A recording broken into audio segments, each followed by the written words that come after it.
Remember in 2006, 2005-ish, 6, just, and even 2004, 5, and 6, just builders everywhere, housing everywhere, springing up all over the damn place, including rental properties, Again, it's like 2008 all over again. Everyone feels like, well, enough years have gone by. There's no issues here. No one seems to know or care that massive amounts of debt have been created. This is not a recovery. A recovery is not going massively in debt. If you're like hurting to pay your bills, and for example, you live in a house, you rent a house, $1,500 a month, you have a car, $400 a month, et cetera, et cetera, et cetera, but you don't have any credit cards, okay?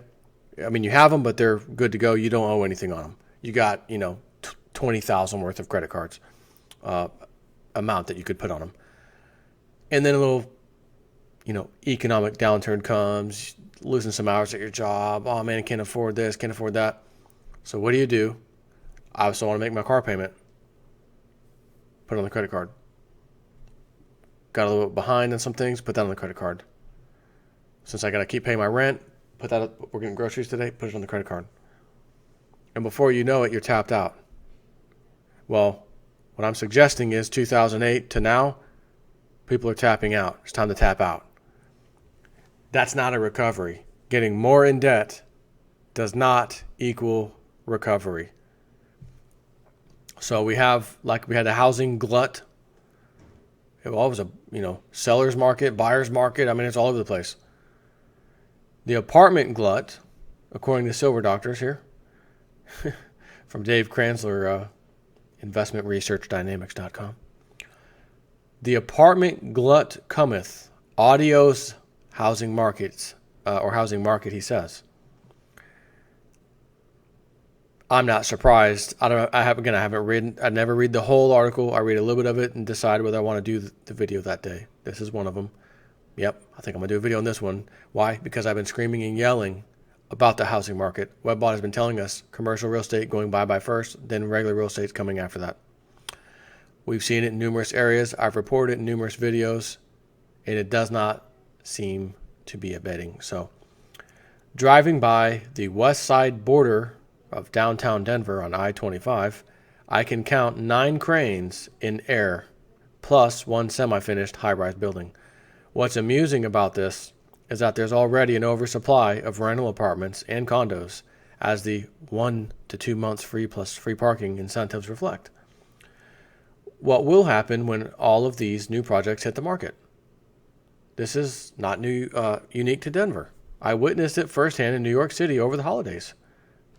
Douglas Elliman, the high-profile New York City real estate brokerage, issued a report which showed that New York City real estate prices plunged Q4 last year, with the median sales price dropping nearly 9% from Q3.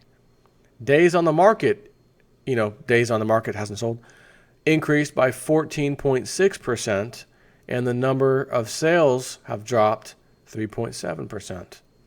Now, this is precisely, I remember what Martin Armstrong's economic confidence model thing? I showed you the chart when I did a video, this was several months ago, and it showed from roughly 2016, it starts, to like the year 2032. And I know I'm going like this, but that's wrong. More like this. Ooh. Down. That's what his economic model, confidence model shows. And his models are pretty accurate, apparently. So, number one, I'm not waiting to the year 2032 to buy a house. I can't do that.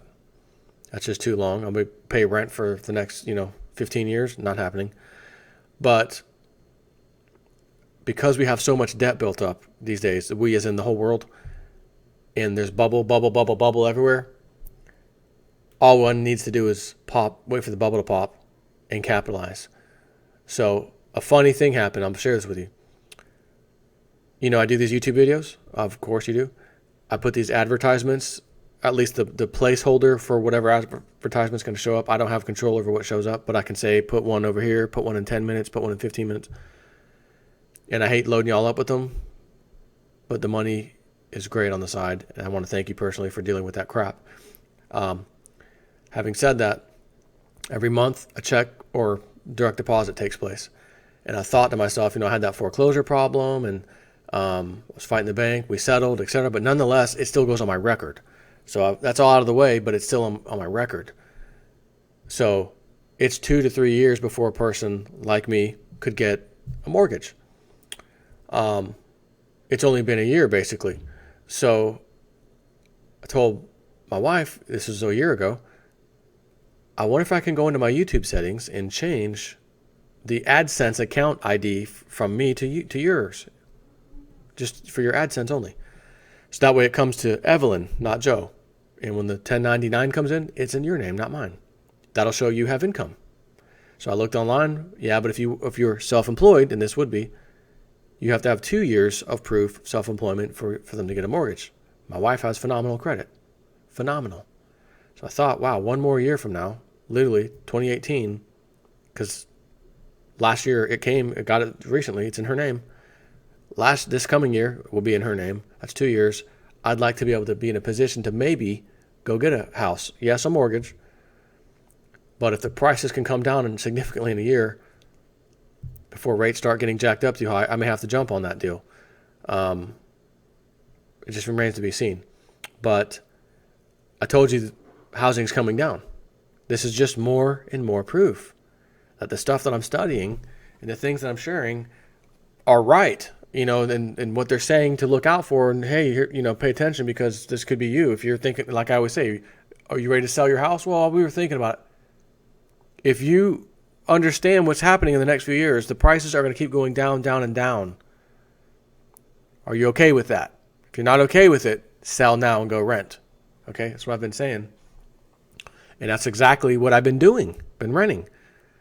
I mean, there's ways to go out and get another house and things, not doing it. Like I said, I'm going to rent for a few years and then go get a mortgage. But I realized I can get one a year earlier if we do this thing with my wife, as opposed to waiting it for myself, having this foreclosure under my record. Back to the article, I can recall from the demise of the big housing bubble that the impending housing bust started first in New York City. I remember walking around New York City in late 2006 and seeing several apartment complexes under construction on which work had been abandoned. I would suggest that the current bubble is already popping in several bubble areas per this canceled contract data, and he has a link, whatever. I also am confident that the weakness that is developing in New York City will soon spread to the rest of the country. From the January 15th Short Sellers Journal, Miami was the leading indicator of the demise of the mid-2000s housing bubble. An apartment glut quickly appeared as speculators took almost free money and put deposits on apartments being built by reckless builders. Builders always get reckless when other people's money is cheap. Greenspan and Bernanke made sure there was plenty of cheap capital for developers. Wolf Richter details, again, Wolf Street, details the current apartment market implosion currently happening in Miami and coming to a city near you soon. Funny, I mentioned months ago Miami as being one of the areas where the real estate market was diving. Reason being, Webbot said to look out for it. So every time I saw something proving, hey, we're heading that way, I would say, hey, Webbot said to check this out. Here it is, because there's a lot of stuff in the Webbot reports. Not all of it's right. So whenever I find something that is right, I'm all over it. That's what I want to show people. Hey, look, this thing said to look out. Here it is. I could do videos for days and days and days on the stuff that got wrong or little nonsense things that got right that aren't even worth mentioning. I'm not doing that. Take too long, and I don't want to do Webbot videos the rest of my life, day after day, day in and day out. I enjoy reading everything, news happening, what's going on, and then sharing it with everybody. So he says ditto for San Francisco / Bay Area, which was right behind Miami during the big housing bubble, and it's concomitantly blowing up in Miami. The San Francisco Bay Area market was driven by big foreign money laundering and a massive private equity tech bubble in Palo Alto. The foreign money has dried up, and the PE tech bubble is fading quickly. It's like the cheap money rug has been pulled out from under reckless speculators and developers. Mark Hansen describes the situation here, which he calls Adios San Francisco housing market. Even some of the industry associations are starting to report the truth, something we'll never get from the National Association of Realtors, as the National Multifamily Housing Council reported a week ago that weaker conditions are evident across all sectors of the apartment industry. Its sales volume index dropped for the second quarter in a row, at the same time that a glut in apartment/condo buildings is appearing everywhere. The luxury high-end market is falling apart as well, the latter of which also a leading feature of the demise of the big housing bubble.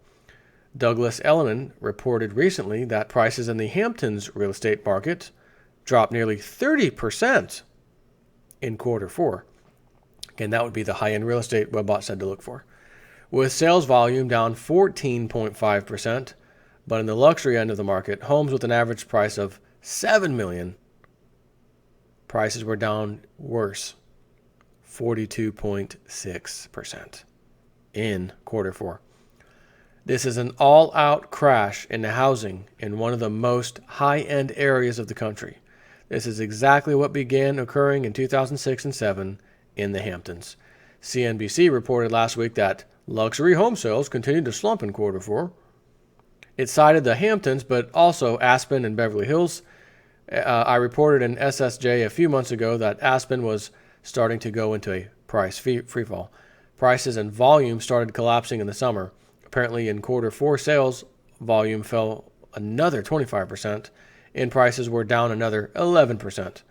Beverly Hills sales volume plummeted 33%, though prices were flat. Again, the effects of the bursting big mid-2000s real estate bubble was first felt, as a warning alarm, if you will, in the 2005, 6, 7, etc. crisis, housing collapse. So again, this is someone ringing the bell again. Hey, and not only are they ringing the bell, they're ringing the bell for the same exact reasons. Record low mortgage rates combined with the U.S. government's providing the easiest, most accessible borrowing terms and credit standards in the GSE program history has enabled the greatest misallocation of financial resources in history. It's been manifest in every asset bubble or asset class, but is particularly prevalent in stocks and the housing market. So when we saw housing first, follow me, all right? Housing first, 2006, 7, we started noticing, big problems. 2008, huge problem. Then end of 08, beginning of 09, the crash occurs. Dow Jones crashing, everything crashing, housing crashing, everything horrible. So, 20,000 Dow today, or not today, but recently. All not new record high, right? Follow me. We have housing problems blaring us in the face all of a sudden. Do I need to pull out my magic 8-ball and ask it if it thinks a stock crash might be in order shortly after this? I think not. So it says it's been manifest in every asset class, but it is particularly prevalent in stocks and the housing market. While it may be somewhat easy to unload stocks when they are dropping out of the sky, housing is a different matter. It's easy to sell a home when the buying frenzy is rampant. But as the market begins to head south, the entire real estate becomes offered with no bid, meaning that everyone stuck with an investment is looking to dump, and buyers scatter like cockroaches when the kitchen light is switched on. The home construction market is overripe with short opportunities. I have been focusing on the sector plus retail and autos in the Short Sellers Journal, or the SSJ. Since August, shorting the retailers has been a layup. In the SSJ, I present in detail the ways in which the industry associations, Wall Street, with the help of mainstream media cheerleading, distort the facts about the housing and auto markets. As the real reality of what I described above sinks into the market, the price path of least resistance for home builders, home construction suppliers, and auto-related equities will be down. The same is true for the companies that provide financing to these industries. Again, it's '08 all over again. Except, whereas I, at least then, didn't have the foresight, didn't know where to find the information to go out and do videos and tell people all about this. I wasn't doing videos in 2008. My account was created in '06. I don't know why I created it, because I didn't upload any videos, but I joined YouTube. It was cool. Again, it just started in 2005. By 2006, I was joining it. And it sat there dormant until late 2009, when I started to see all these things happening and decide I want to do videos about this, trying to wake my friends and family up on Facebook. But when I'd upload the videos there, oh, sorry, it can only be 10 minutes long, this is too long, or too big in size. Oh, come on. So let me use my account, YouTube, upload the video there, post a link in Facebook so I can show everybody. And I got almost no response over and over again. Every now and then, why don't you focus on things more positive? More positive. I don't even know what to say. Okay. Funny thing happened. YouTube views up, and more up, and more up. People commenting, people interested. Oh. Family and friends don't give a crap. Strangers, people I don't know and probably will never see my whole life, do give a crap and are interested and are commenting and asking questions and, contributing to the discussion. And I'm getting more viewers and I'm getting more subscribers. Oh, I didn't know anything about this. What is this? This is cool. People want to hear. Okay. So I kept going and I kept going. And here I am today with somewhere around 34,000 subscribers. Very proud of that. But it's interesting to see this happening again. But now I'm doing videos and I'm catching it in advance to tell everybody in advance, hey guys, screw all you Facebookers, friends, family, screw you guys. But all my new friends on YouTube, all 34,000 of you, check this out because I know you guys care and are interested. So, nothing shocking. I'm not surprised. These numbers don't make me, oh my God. Nope. Completely normal. This again is the canary in the coal mine. Remember they used to put the canary in where that came from for those who don't know? The canary, due to any kind of poisonous gases that would be coming out of the earth, if it would keel over and die, that was a warning sign for the miners, get the hell out now. You'd have ample time because the canary would die way faster than a human would, breathing in the stuff that you can't even smell. So that's the old canary in the coal mine. Well, the canary told him in advance, danger ahead. You better turn back, okay? That's what it meant. So that's what we do. Danger ahead. JSnip4 here. Danger ahead. Hope you're positioned correctly to deal with this, if possible. I mean, I know I talk a lot about this stuff, but I'm sure there's a ton of people that say, what do you mean? How do you really prepare for this? Like, how do we not have it to where this affects us? The answer is, I don't know. I don't see how it's not going to affect everybody some way, either directly or indirectly. Indirectly as, I work for myself. Business is good. Now business kind of sucks, but at least I'm surviving. That's indirectly affecting you. Directly affecting you would be, something happens and your company's gone overnight. Oh, kitchen remodeling business, flooring, gone. Dried up instantly. Or maybe indirectly would be someone that you did work for, another company, not direct to the consumer, has problems. They're suffering. They're not feeding you hardly any work anymore, indirectly, etc. Doesn't matter one way or the other. So how does one really prepare? Well, if you're filthy rich, you don't have anything to worry about. And since all of my subscribers, probably all of them, are not filthy rich, we probably all are going to have to deal with this at some level. I'm just hoping, for me and you guys, we don't have to deal with it as much as other people. But even though we may prepare for these things, what if your job's the one that gets cut? What if you go from full-time to part-time? And you knew all about this and you've been trying to prepare in advance? All I can say is I hope you have the silver and or gold, and no matter how tough times get, do not pretend it's not there. Pretend it doesn't exist. Get on food stamps, get on whatever the hell help you need, because that's something no one knows about, and it's not for you to be selling now. It's for you to be selling when the prices go crazy. And then, oh wow, I can pay off my house now. Maybe.